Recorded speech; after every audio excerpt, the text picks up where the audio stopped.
Posibilidad de una muerte cruzada se analiza en la Asamblea en el marco del pedido de juicio político al presidente de la República. En el ala de Izquierda Democrática anticipan su posición en el caso de que el jefe de Estado emita ese decreto.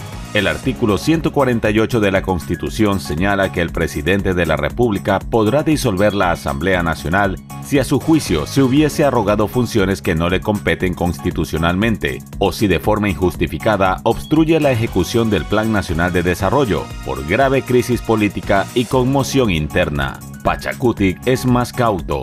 Ellos dicen que analizarán su postura de acatar o no una muerte cruzada el momento que eso suceda, pero rechazan que llegue a darse en medio de un juicio político. Asambleístas del juicio político contra el presidente Guillermo Lasso, Viviana Veloz, Mireya Pazmiño, Rodrigo Fajardo y Pedro Zapata presentaron el documento que el Consejo de Administración Legislativa pidió subsanar. Son en total 4 hojas que subsanan los errores cometidos en el primer documento.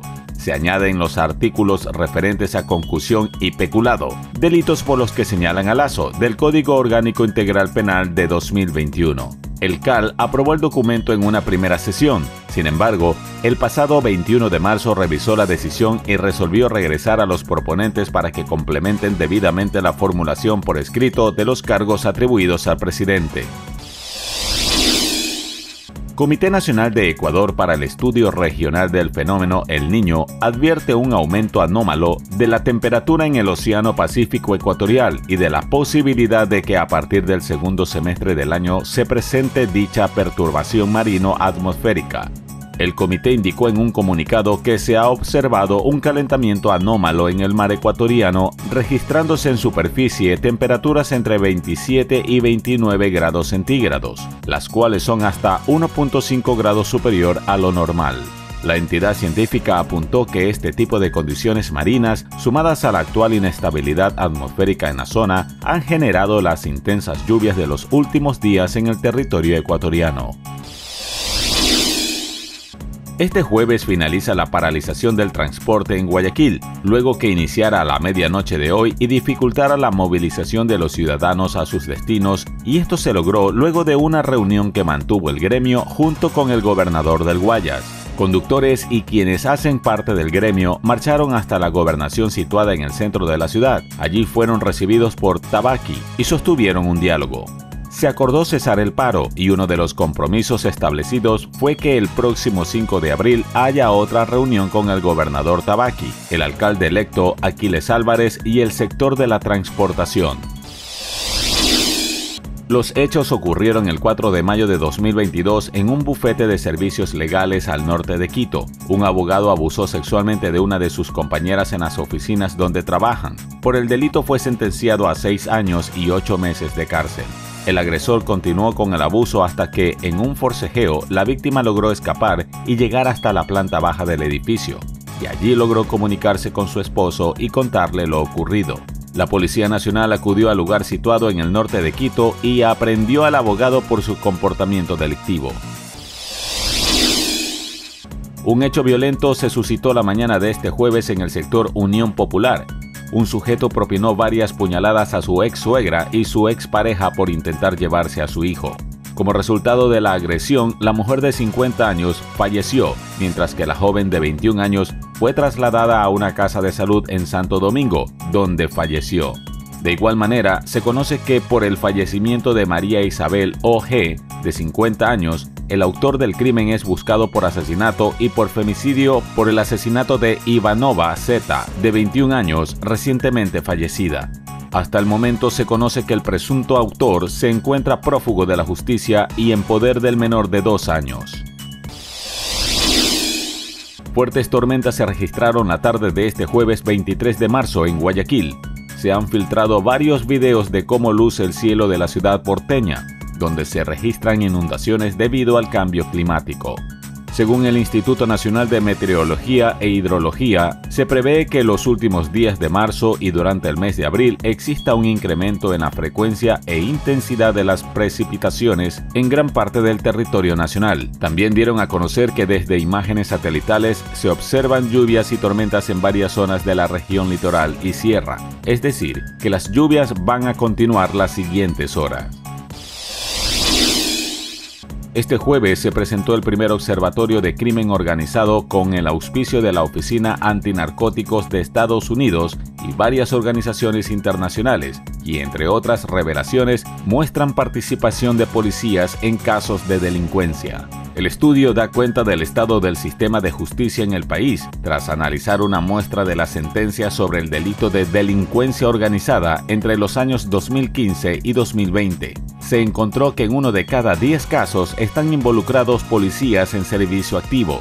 Renato Rivera, representante de la organización, explica que participan en extorsiones, alquiler de armas, microtráfico, entre otros. Una niña de 5 años, reportada como desaparecida, fue encontrada a orillas del río en el cantón Mejía, en Pichincha.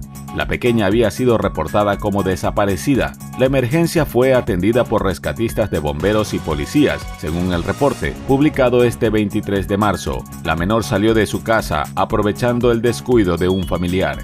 Videos muestran a la niña en brazos de un policía, quien intenta escalar entre los matorrales, apoyado en un bombero, sostenido por cuerdas para salvaguardar su seguridad.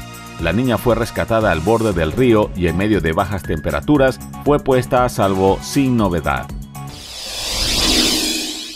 Los casos de robos y asaltos perpetrados por personas disfrazadas como repartidores a bordo de motocicletas son cada vez más frecuentes en Quito.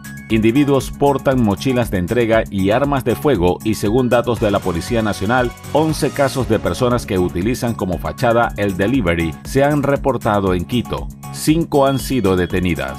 Pablo Luna, jefe de la Policía Nacional, dijo que han detectado que muchas veces estos delivery realizan acciones irregulares y delictuales. Los han encontrado con armas de fuego, motos que no están bajo la normativa de tránsito.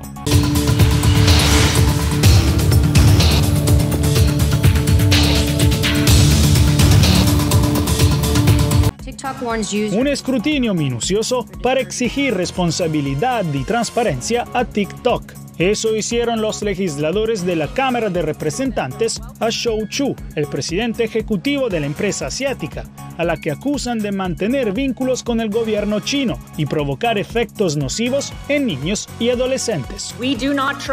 No confiamos en que TikTok adopte alguna vez los valores estadounidenses, los valores de la libertad, los derechos humanos y la innovación. TikTok ha elegido repetidamente el camino de más control, más vigilancia y más manipulación.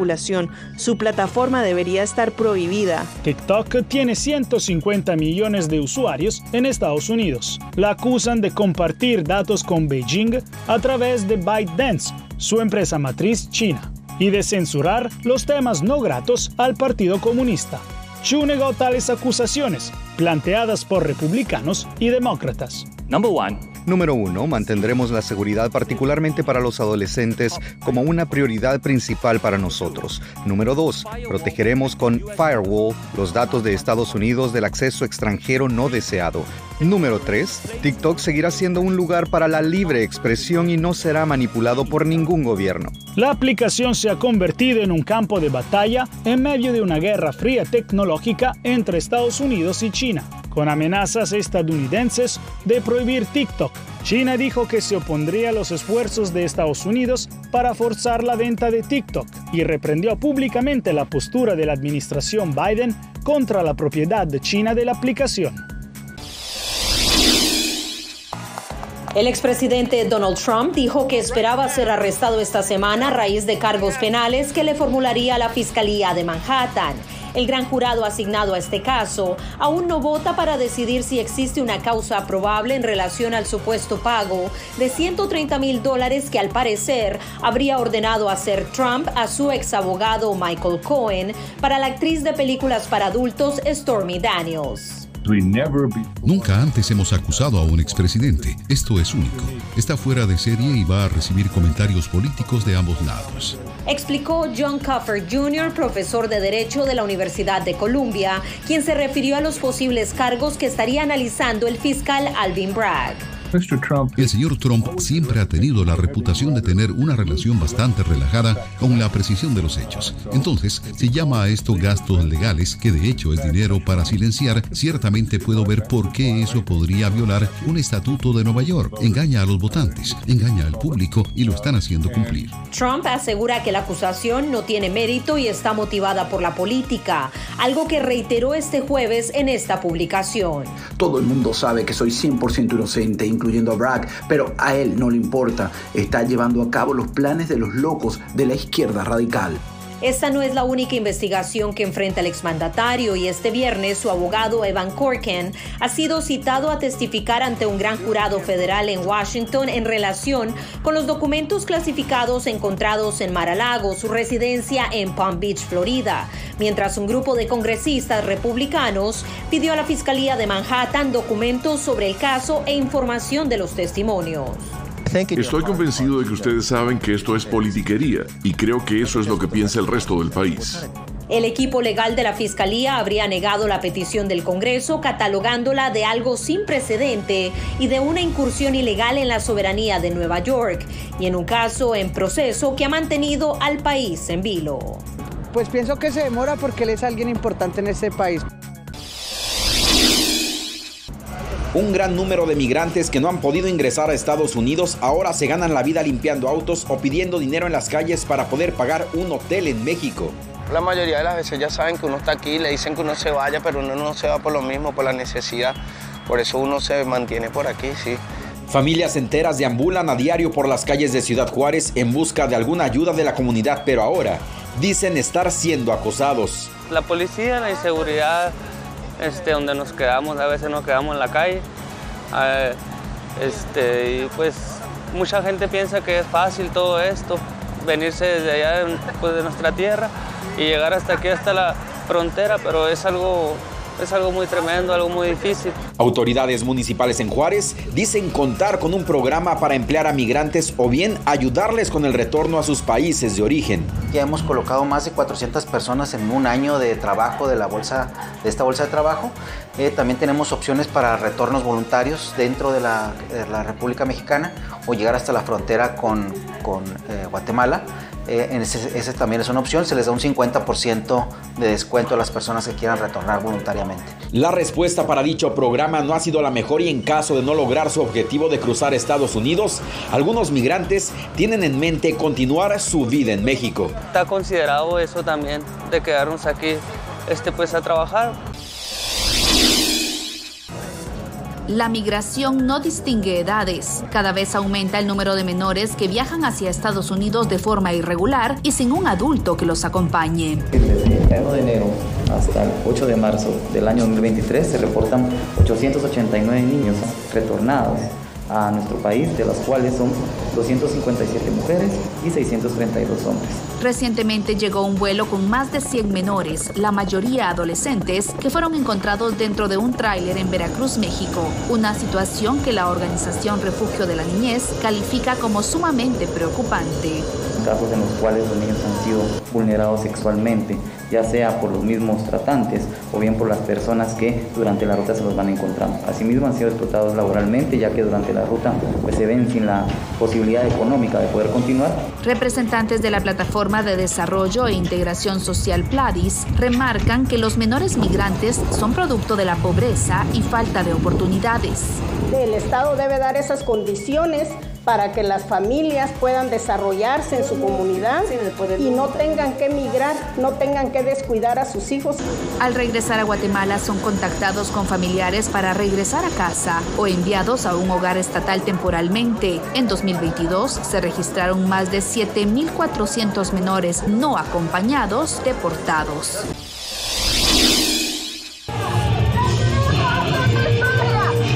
Colectivos feministas en los últimos días se apostaron en los alrededores de la sede de la Corte Interamericana de Derechos Humanos en San José, Costa Rica, para exigir justicia por el caso Beatriz, una joven salvadoreña a quien el Estado le impidió interrumpir su embarazo en el año 2013. La joven padecía múltiples enfermedades y el feto tenía una malformación. Esto llevó a que ella pidiese un aborto y que debido a la penalización total del aborto que tenemos en nuestro país, así como en Nicaragua y Honduras, pues a ella no se le permitió. Ante la negativa del Estado salvadoreño, Beatriz dio a luz, pero el feto murió 5 horas después de nacido y la joven falleció en un accidente de tránsito 4 años después.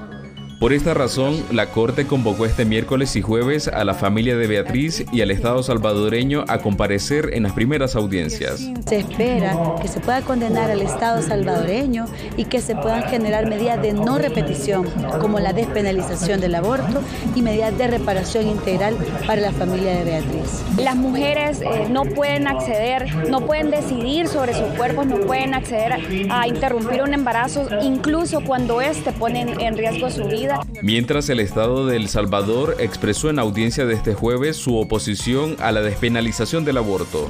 El Estado confía en que la Corte resolverá este caso, protegiendo al niño no nacido como sujeto de derechos. En el mes de abril, ambas partes presentarán los alegatos finales sobre el caso Beatriz y posteriormente la Corte Interamericana fijará una fecha para su sentencia.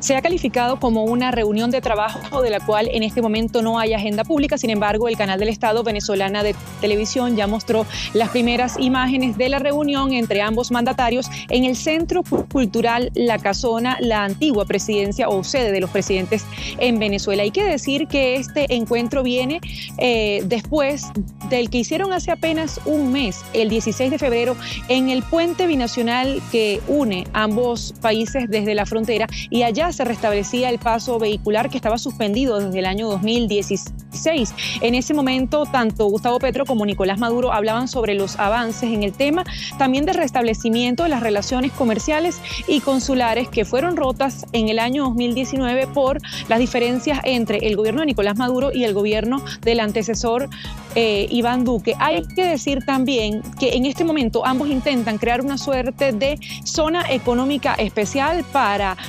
propulsar los mejores ámbitos económicos de cada lado de la frontera. Y también esta reunión viene después de que el embajador de Colombia en Venezuela, Armando Benedetti, estuviera en Estados Unidos en una reunión con autoridades americanas para hablar justamente sobre lo que ocurre en este país y sobre el restablecimiento de relaciones.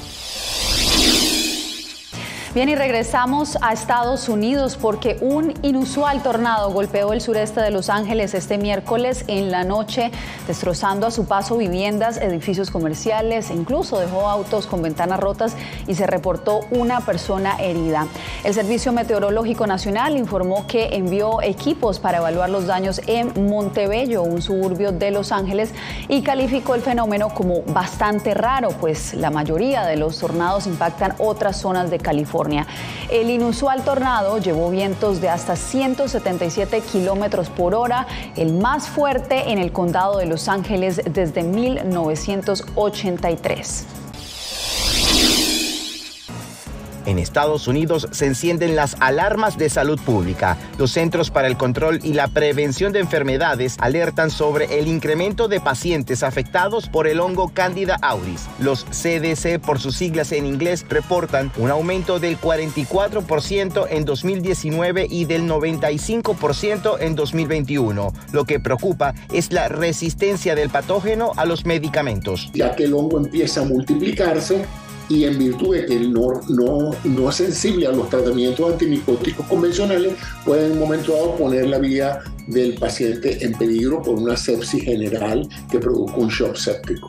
El CDC ha llamado a esta alarma porque en los exámenes que se realizan para determinar de qué estás enfermo no son los comunes para este hongo y hay que hacer un cultivo especial. El más reciente registro de los CDC contabiliza 23 estados del país impactados por este incremento a causa del hongo. Los expertos consultados por Voz de América coinciden en que estamos en contacto constantemente con este tipo de levadura. Puede manifestarse en fiebre o escalofríos. Los pacientes con mayor riesgo son los que cuentan con un sistema inmune comprometido. Y la mayoría de las personas víctimas de esta enfermedad son personas que están hospitalizadas y en algún momento por razones diversas pueden tener complicaciones con su sistema inmunológico. Es decir, aquellos que tienen intervenciones tales como vías centrales o intubaciones, es decir, pacientes de cuidados intensivos.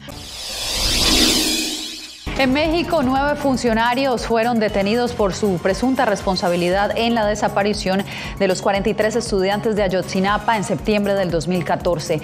La Secretaría de Seguridad Pública Estatal de Guerrero informó que las detenciones incluyen a 7 miembros de la Policía Estatal y 2 policías del municipio de Iguala, la ciudad que visitaban los estudiantes de Ayotzinapa cuando sus autobuses fueron interceptados por la policía local y las fuerzas militares al momento de su desaparición. A pesar de que el presidente Nicolás Maduro indicó que al cierre de 2022 Venezuela logró un crecimiento económico del 15% del Producto Interno Bruto y que los ingresos por exportaciones petroleras han aumentado un 30% con respecto al mismo periodo de 2022, el desplazamiento de venezolanos hacia otros países, según especialistas, no se detiene. No se va a impedir esta migración. Mientras no se resuelvan las causas de fondo, esto va a seguir sucediendo. Habíamos sido históricamente un país huésped, un país receptor. Una crisis que ha expulsado a millones de venezolanos de nuestro país en búsqueda de oportunidades, en búsqueda de institucionalidad, en búsqueda de protección, pero sobre todo es una crisis que hoy en día se enfrenta a grandes retos para poder mantener su visibilidad. El comisionado de la Organización de Estados Americanos para la Crisis de Migrantes y Refugiados Venezolanos, David Smolansky, informó sobre la cantidad de personas que se han marchado del país durante este año en curso. Estamos registrando que al menos 1.200 personas siguen huyendo diariamente del país desde que empezó el 2023. Estimamos que poco más de 30.000 personas huyeron de Venezuela en el mes de enero. De acuerdo con los datos recabados por la organización, se estima que el éxodo de venezolanos supera ya los 7.100.000 personas, de los cuales 84.9% o 5.960.000 personas se han establecido o están en tránsito en 17 países de América Latina y el Caribe, de manera preponderante en Colombia, Ecuador, Perú, Chile y Brasil.